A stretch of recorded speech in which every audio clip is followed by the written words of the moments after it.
Break के बाद रुक करेंगे यूपी बुलेटिन की ओर, जिसमें बात होगी गाजियाबाद की, जहां मेरठ रोड स्थित एक पेंट कंपनी में भयंकर आग लग गई। साथ ही बात होगी झांसी की, जहां सड़क दुर्घटना में वन विभाग के रेंज उप निरीक्षक निशांत वर्मा गंभीर रूप से घायल हो गए।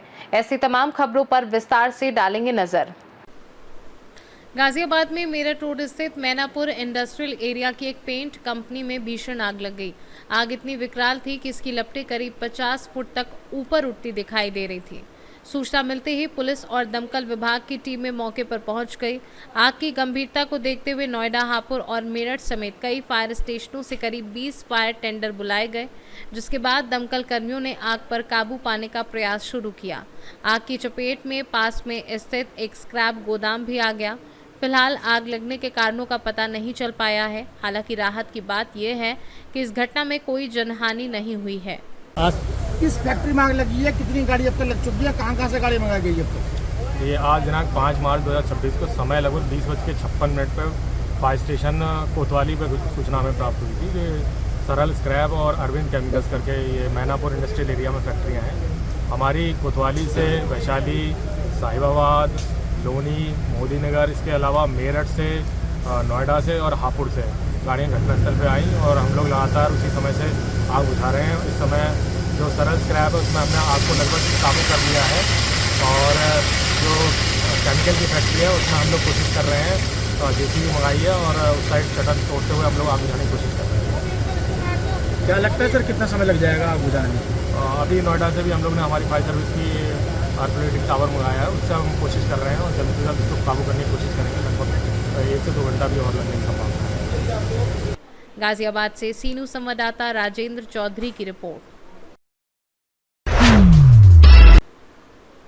मऊ रानीपुर क्षेत्र में आज सुबह सड़क दुर्घटना में वन विभाग के रेंज उप निरीक्षक निशांत वर्मा गंभीर रूप से घायल हो गए।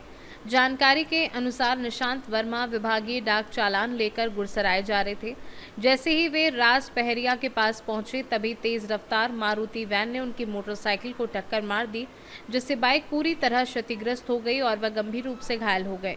स्थानीय लोगों की मदद से उन्हें एम्बुलेंस से सामुदायिक स्वास्थ्य केंद्र मऊ रानीपुर पहुंचाया गया, जहां प्राथमिक उपचार के बाद हालत गंभीर होने पर उन्हें बेहतर इलाज के लिए झांसी मेडिकल कॉलेज रेफर कर दिया गया।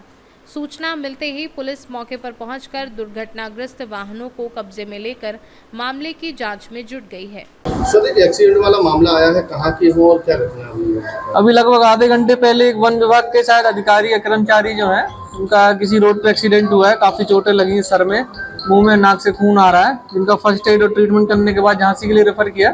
तो फॉरेस्ट विभाग के थे। क्या नाम बताया जा रहा है? निशांत नाम से है और झांसी के ही रहने वाले हैं, आवास विकास प्रधान। और उनके साथ वाले जो कर्मचारी हैं वो आ चुके हैं, उनको इत्तला दे दी गई है।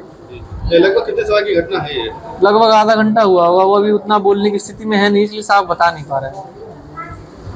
झांसी से सीनू संवाददाता चंदू रायन की रिपोर्ट। ललितपुर जिले के जाखलौन क्षेत्र के ग्राम भारौन निवासी बब्बू राजा ने जिलाधिकारी और पुलिस अधीक्षक को प्रार्थना पत्र देकर न्याय की गुहार लगाई है। पीड़िता के अनुसार वह खेत पर फसल देखने जा रहा था, तभी गांव के कुछ दबंग लोगों ने उसकी मोटरसाइकिल छीनकर उसमें आग लगा दी और उसे जान से मारने की धमकी देकर मौके से फरार हो गए। बब्बू राजा का आरोप है कि उसने घटना की शिकायत थाने में की, लेकिन कोई कार्यवाही नहीं हुई। इसके बाद उसने प्रशासनिक अधिकारियों से मिलकर आरोपियों के खिलाफ सख्त कार्यवाही और अपनी सुरक्षा की मांग की। आपका? मेरा नाम बब्बू राजा यादव है, भारौन के निवासी हैं। क्या मामला लेकर आए आप? ये मामला लेकर आए हैं कि जो मैं जा रहा था अपने खेत पर, तो भूपेंद्र प्रकाश ने मुझे छेका भड़ियावाड़ा गाँव में लेकर आया, जंगल में लेकर आया तो मारपीट करने लगे। जल्दी तेरे अपनी जान बचाकर भागे और उन लोगों ने हमारी गाड़ी में आग रख दी। कौन कौन थे जिन्होंने आग लगाई? भूपेंद्र थे और प्रकाश भड़ियावाड़ा और हरगोविंद भड़ियावाड़ा और रविंद्र मुरारी। कब की घटना है ये? कल 9 बजे की घटना है। क्या है आपकी रंजिश है? पुरानी रंजिश कोई नहीं है मेरी, पता ही नहीं किस बात को लेकर। क्या इसके पहले भी क्या उनके द्वारा धमकी दी गई थी? क्या? हाँ, दोबारा रिपोर्ट भी की थी मैंने। किस मामले को लेकर? उस मामले को 2 साल पहले इनकी गाड़ी चोरी हुई थी। हाँ।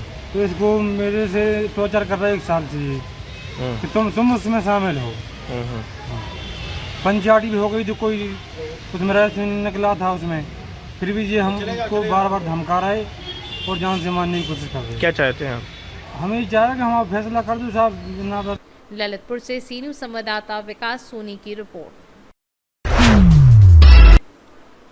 प्रयागराज जिले के मांडा क्षेत्र में एक दिल दहला देने वाली घटना सामने आई है, जहां कुकड़ी गांव निवासी वीरेंद्र कुमार की संदिग्ध परिस्थितियों में मौत हो गई। बताया गया कि वीरेंद्र विगत 2 मार्च की सुबह अपने ससुराल गए थे, लेकिन वापस घर नहीं लौटे और उसी दिन दोपहर में उनका जला हुआ शव नहर में मिला।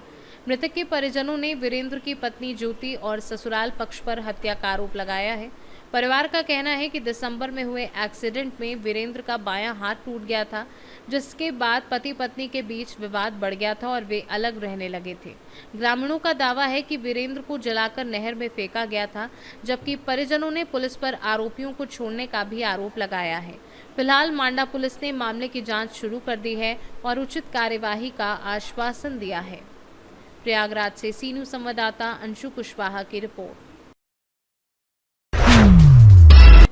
आगरा में हर वर्ष की भांति इस वर्ष भी श्री राज राजेश्वरी मां कैला देवी निःशुल्क 12वीं बस यात्रा का आयोजन किया जा रहा है, जिसमें समस्त शहरवासियों को समाजसेवी अतुल तिवारी द्वारा श्री कैला देवी के दर्शन कराए जाएंगे। इस निःशुल्क बस यात्रा करने के लिए 15 मार्च तक निःशुल्क रजिस्ट्रेशन की प्रक्रिया भी रखी गई है, जिसमें समस्त भक्तों को आधार कार्ड के माध्यम से TDI मॉल पीछे होटल स्टार ऑफ ताज में निःशुल्क यात्रा करने के लिए रजिस्ट्रेशन कराना अनिवार्य होगा।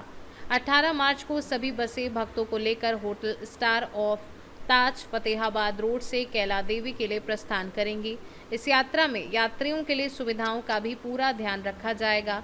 साथ ही बिना रजिस्ट्रेशन कराए बस यात्रा में यात्रियों को असुविधा होगी, इसलिए समय अनुसार यात्रियों को अपना रजिस्ट्रेशन अवश्य कराना होगा।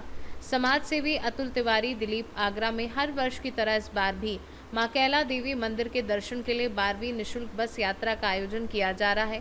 समाज सेवी अतुल तिवारी के नेतृत्व में आयोजित इस यात्रा के लिए 15 मार्च तक निःशुल्क रजिस्ट्रेशन की व्यवस्था की गई है, जिसमें भक्तों को आधार कार्ड के माध्यम से TDI मॉल के पीछे स्थित होटल स्टार ऑफ ताज में पंजीकरण कराना अनिवार्य होगा। आयोजकों ने बताया कि यात्रियों की सुविधाओं का पूरा ध्यान रखा जाएगा। इस संबंध में अतुल तिवारी, दिलीप तिवारी, अधिवक्ता नितिन वर्मा और शंभुनाथ चौबे ने प्रेस वार्ता कर जानकारी दी है। देखिए, मां कैला देवी की कृपा से इस बार 12वीं निःशुल्क बस यात्रा की शुरुआत की जा रही है। ये यात्रा हर साल माता के दर्शनों को लाभ के लिए जाती है। ये गरीब निःशुल्क असहाय जो हमारे भाई बंधु हैं, जिनको माता रानी के दर्शन करने कई वर्षों से नहीं हो पाए, उन सभी के लिए यात्रा निःशुल्क निकाली जाती है और सभी लोग आते हैं, माता के दर्शन का लाभ पाते हैं। ये 12वीं निःशुल्क बस यात्रा है, इसमें रहना खाना सारी व्यवस्थाओं के साथ जाती है और फिर पंजीकरण की क्या कुछ व्यवस्था रहेगी? आदमी 15 तारीख तक 15 मार्च 2026 तक अपना आधार कार्ड की फोटोकॉपी लाके TDI मॉल के पीछे स्टार ऑफ ताज पर आकर अपना निःशुल्क रजिस्ट्रेशन करा सकता है। इसका कोई भी चार्ज नहीं है। कुछ लोग गलत फहमी से पैसे लें, कुछ भी लें, ये बिल्कुल फ्री यात्रा है। इसमें किसी 1 रुपये का कोई लेन देन नहीं है, किसी को कोई पैसा देने की ज़रूरत नहीं है। कुछ यात्री इसमें भी क्या कहते हैं, कुछ पैसे ले लेते हैं, तो वो उनका देखा है। हमारे द्वारा कोई 1 रुपया नहीं लिया जाता है। सर, कितने समय से चला रहे हैं? ये यात्रा 15 वर्ष से चल रही है। 3 वर्ष कोरोना में ये यात्रा नहीं जा पाई। ये 12वीं यात्रा है। वैसे 15 वर्ष से यात्रा चल रही है। इस बार कितनी बसें जा रही हैं? देखिए, पिछली वर्ष 67 बस गई थी। अब 15 मार्च 2026 तक जितने भी रजिस्ट्रेशन हो जाएंगे वो सभी यात्री माता के दर्शनों के लिए जाएंगे। मैं नितिन वर्मा, एडवोकेट शुभ अधिवक्ता था। आज हमारे मित्र श्री अतुल तिवारी जी के द्वारा आज इसका पत्रकार वार्ता के माध्यम से एक कार्यक्रम रखा गया है, जिसमें हम 12वीं निःशुल्क बस यात्रा कैला देवी के लिए जो वह ले जाते हैं और सभी कैला देवी के भक्तों को निःशुल्क दर्शन कराते हैं। इसके लिए जो यात्रा ये जा रही है, आज हम सब लोग इसलिए यहाँ उपस्थित हैं। सर, पहले से अलग या पहले से बेहतर कुछ बनाया हुआ आपने प्लान किया हो? पहले से बेहतर है। बसों की संख्या रजिस्ट्रेशन के आधार पर बढ़ भी सकती है। पिछली बार हम 67 बसें ले गए थे। इस बार टिकट वितरण भी कर रहे हैं। पिछली बार रजिस्ट्रेशन करा के डायरेक्ट वो था। अब की बार हम क्या नाम है टिकट वितरण कर रहे हैं। बाकायदा जिनके रजिस्ट्रेशन होंगे उनको टिकट दिया जाएगा और खान पान की बेहतर सुविधा पे भी पूरा ध्यान रखा जाएगा। एक ही परिवार के कितने लोग रजिस्ट्रेशन करा सकते हैं? कितने भी अपना परिचय देते हुए अपना परिचय के साथ। मैं दिलीप तिवारी हूँ और ये जो बस यात्रा है ये पिछले 15 वर्षों से चल रही है। तो कोरोना काल में 3 वर्ष नहीं हो पाई थी और इसके बाद अभी हमने इसमें जो यात्रा है ये 18 तारीख को निकलेगी और 19 तारीख को जाएगी।